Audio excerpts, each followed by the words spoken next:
اور تیسرا حرف کیا تھا؟ تا، جس کے اوپر زبر تھی. تو اگر تیسرے حرف کے اوپر زبر یا زیر ہوگی تو ہم کیا کریں گے؟ حمزہ وصلی کو ہمیشہ زیر دیں گے. تو یہ کیا ہے؟ اتقو، تم ڈر جاؤ. واو قاف یا روٹ ورڈ کے ساتھ فعل امر جمع مذکر حاضر. اللہ، اللہ تعالی سے. مفعول آ گیا فعل اتقو کے لیے. تو یہ فعل اور مفعول اور فاعل اس کے اندر موجود، جو کہ انتم کی ضمیر ہے.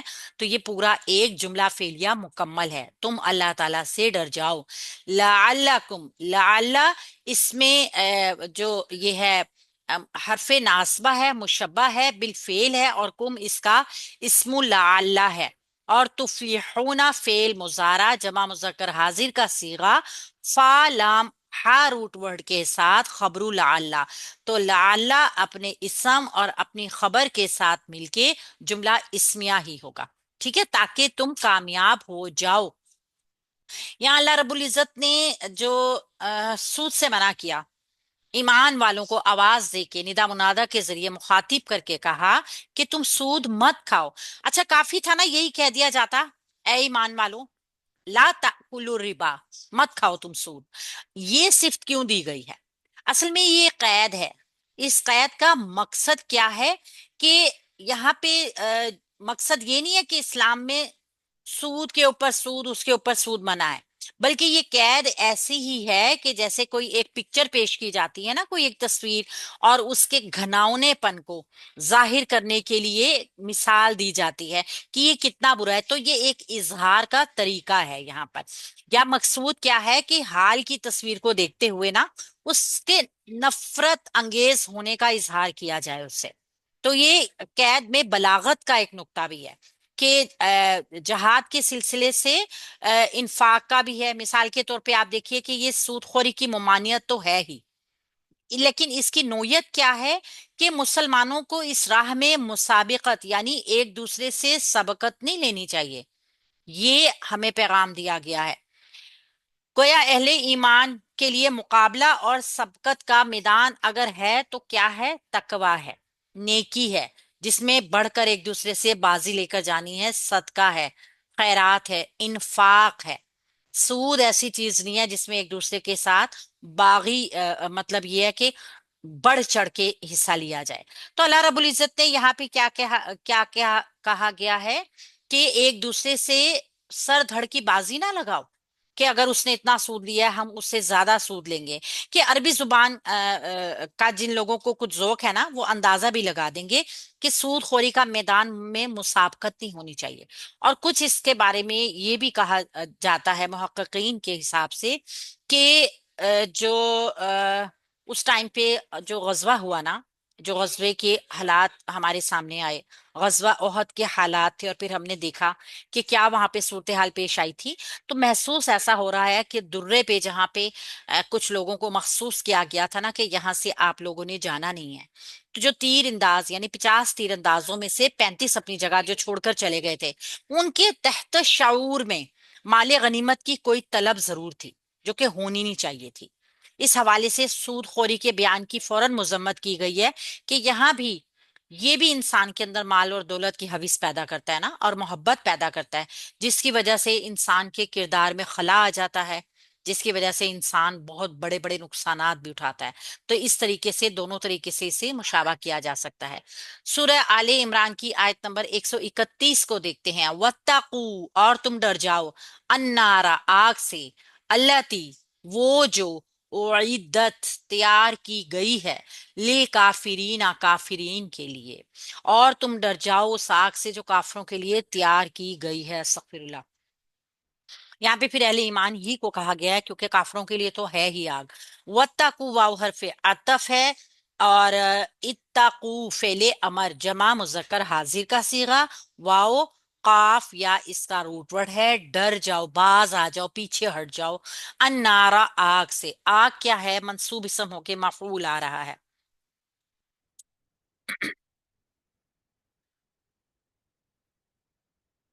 اللہ تی، وہ جو، اللہ تی اسم موصول ہے، مونس کا ہے، مونس کا صیغہ ہے، اور دور کے لیے استعمال کیا جاتا ہے، یعنی مونس بعید. واحد بھی ہے، مونس بھی ہے، بعید کے لیے بھی استعمال ہوتا ہے.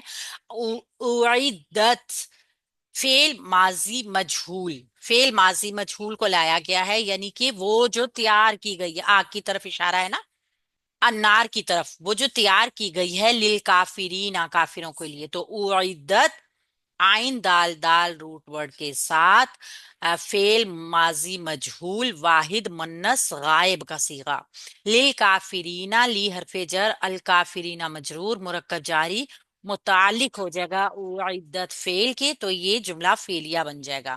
یہ جملہ فعلیہ جو ہے وہ بھی مفعول بن جائے گا دوسرا اتقو فعل کا، پہلا مفعول کیا تھا؟ انارا، ٹھیک ہے۔ اچھا اگر اب ہم دیکھیں گے نا تو آگ کیسی؟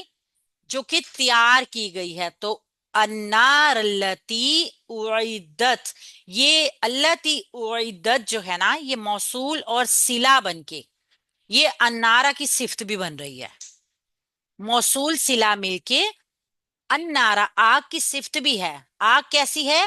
وہ جو تیار کی گئی ہے، للکافرینہ متعلق ہو جائے گا، یعنی کافروں کے لیے تیار کی گئی ہے، تو للکافرینہ بھی جو ہے نا یہ بھی اگر آپ دیکھیں، اچھا اس کی وضاحت ابھی نہیں کروں گی، انشاءاللہ آگے کروں گی۔ تو آگ کافروں کے لیے تیار کی گئی ہے، یہاں پہ سوکھ سے پہلے سود سے منع کیا گیا، ٹھیک ہے۔ ربا کے لغوی معنی زیادتی کے بھی ہیں، اور شریعت کی اصطلاح میں جو ہے ربا ایسی زیادتی کو کہتے ہیں جس کے مقابلے میں کوئی مال نہ ہو۔ تو زیادتی کیسی کی؟ کئی حصے بڑھا کر، کئی حصے زیادہ کر کے۔ تو پھر وعید کیا سنائی گئی ہے اللہ رب العزت کی طرف سے؟ پھر بچو اس آگ سے، یعنی کہ اللہ رب العزت نے آ، سود لین دین کاروبار کرنے کے لیے یا سود کھانے والے کے لیے وعید ہمیں سنائی ہے کہ اس کے لیے آگ ہے، اور آگ کیا ہے؟ جو تیار کی گئی ہے کافروں کے لیے، انکار کرنے والوں کے، اللہ رب العزت کے احکامات کا انکار بھی کفر ہی ہے۔ یہاں پہ اس چیز کی بھی وضاحت کو دیکھیے، کفر صرف یہ نہیں ہے کہ ہم نے اللہ کو نہیں مانا، کفر یہ بھی ہے کہ ہم نے اللہ کی نہیں مانی، جس چیز سے اللہ رب العزت نے اتنی سختی کے ساتھ منع کیا، ہمیں وعید سنا دی جہنم کی، اس کے اوپر ہم کوئی اثر نہ لیں، بس کریں، اور ہم جہنم کا خوف نہ کریں، تو لازمی سی بات ہے ہم انکار کر رہے ہیں اللہ رب العزت کے احکامات کا۔ تو اللہ کا احکامات، اللہ کا انکار یا اللہ کے احکامات کا انکار برابر یہاں پہ نظر آ رہا ہے۔ سورہ آل عمران آیت نمبر 133 کو دیکھ لیتے ہیں، وَآتی 132 کو، سوری، وَأَطِيعُوا، اور تم اطاعت کرو اللہ، اللہ تعالی کی، والرسول، اور رسول کی، لعلکم، تاکہ تم، ترحمون، تم پر رحم کیا جائے، اور تم اطاعت کرو اللہ کی اور اس کے رسول کی تاکہ تم پہ رحم کیا جائے۔ واو حرف عطف ہے، اطیعوا فعل امر جمع مذکر حاضر ہے، طا واو عین اس کا روٹ ورڈ ہے، تا واو آئین کا مطلب ہوتا ہے جھک جانا۔ اطاعت کرنے کے معنی یہی ہے نا کہ اپنے اپنے جسم کو یا اپنے تمام افعال کو موڑ دیا جائے، جھکا دیا جائے، رخ موڑ دیا جائے اللہ، اللہ تعالیٰ کی۔ منصوب اسم ہمارے پاس آ گیا اطیعوا فعل کا مفعول بن کر، واو عطفی کے ذریعے الرسول اس کا دوسرا مفعول بنا، یا پھر یہ مرکب عطفی بن کے دونوں مفعول بن گئے، ٹھیک ہے۔ لعلکم، لعل حرف نصب مشبہ بالفعل، کم اسم لعل ہو گیا، ترحمون فعل مضارع مجہول جمع مذکر حاضر کا صیغہ، را ہا میم روٹ ورڈ کے ساتھ اس کا خبر لعل بن گئی۔ تو لعل اپنے اسم اور اپنی خبر کے ساتھ مل کے جملہ اسمیہ بن گیا۔ اب یہ بھی دیکھیے کہ یہ جملہ اسمیہ بھی اطیعوا فعل کے لیے ایک مفعول بنا ہے تاکہ تم پہ رحم کیا جائے، یعنی تم کچھ نہیں کرو گے، تمہارے اوپر رحم کیا جائے گا، تو اس کو بھی ہم مفعول کہیں گے۔ تو پھر کیا ہے؟ ضروری چیز بتائی گئی کہ آگ سے بچنا ہے، جہنم سے بچنا ہے، اللہ رب العزت کی فرما برداری تو کرنی ہی ہے، ساتھ ساتھ اللہ کے نبی صلی اللہ علیہ وآلہ وسلم کے احکامات کو بھی ماننا ہے۔ اللہ رسول کی اطاعت ہی ہمیں جنت کا راستہ دکھاتی ہے، یعنی کہ واضح دلیل ہے نا کہ اس تنبیہ کے بعد بھی جو لوگ سود خوری پہ مصر رہیں گے وہ کافی ہی رہیں گے، ان کے لیے دوزخ کی آگ تیار ہے۔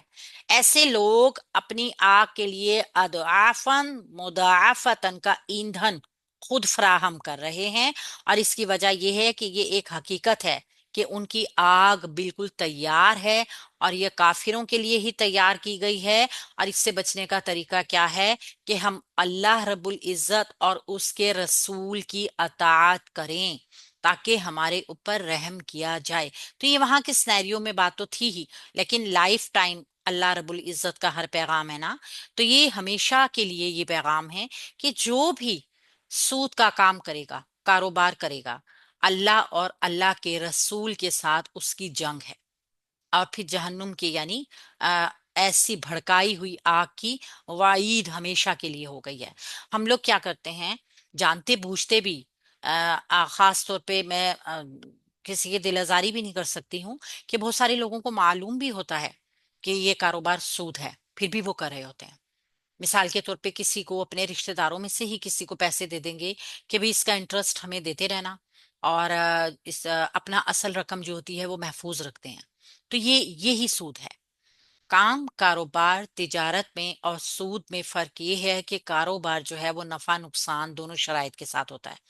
جب آپ نفع کے بھی ذمہ دار ہوں تو آپ ساتھ نقصان کے بھی ذمہ دار ہوں، تب آپ کا وہ پیسہ حلال ہے۔ لیکن ایسا پیسہ جس میں نفع کا تو چانس ہے لیکن نقصان کا 1% بھی نہیں چانس، تو وہ سود ہے۔ کسی کو آپ نے دیکھیے نا، قرآن نے ہی ہمیں بتایا کہ گروی رکھنا بھی، اگر آپ کے پاس کوئی مال نہیں ہے آپ گروی بھی رکھ کے کوئی رقم لے سکتے ہو۔ آپ کوئی کام ایسا کر سکتے ہو کہ چلے میری یہ چیز لے لیں، مجھے اتنی مدت کے لیے پیسے دے دیں، اس پیسے کو آپ خرچ کر لیں، جب اتنا ہی پیسہ آپ کو واپس دیا جائے آپ اس کی وہ چیز دے دیں۔ لیکن اگر آپ یہ کہیں کہ آپ کی چیز بھی میں اپنے پاس رکھوں گا جو کہ 100 روپے کی ہے، اور پھر جب میں آپ کو یہ واپس کروں گا تو آپ کو مجھے 300 روپے یا 200 روپے یا 400 روپے دینے پڑیں گے، تو یہ سود ہو گیا نا اوپر کا، جس کے لیے آپ نے کوئی ایفرٹ نہیں کی، جس کے لیے آپ نے کوئی کام نہیں کیا۔ تو بہت شعور دینا ضروری ہے ہمارے ہاں اس چیز کا نا، کہ سود کیا چیز ہے۔ ہم اصل میں سود کو پروفٹ کے ساتھ مکس کر دیتے ہیں، تو یہ دونوں الگ الگ چیزیں ہیں۔ سود کی الگ ڈیفینیشنز ہیں، پروفٹ کی الگ ڈیفینیشنز ہیں۔ ان کو سمجھ لینا چاہیے بہت اچھے طریقے سے، تاکہ ہم اللہ اور اللہ کے رسول صلی اللہ علیہ وآلہ وسلم کے ساتھ جنگ میں شریک نہ ہوں۔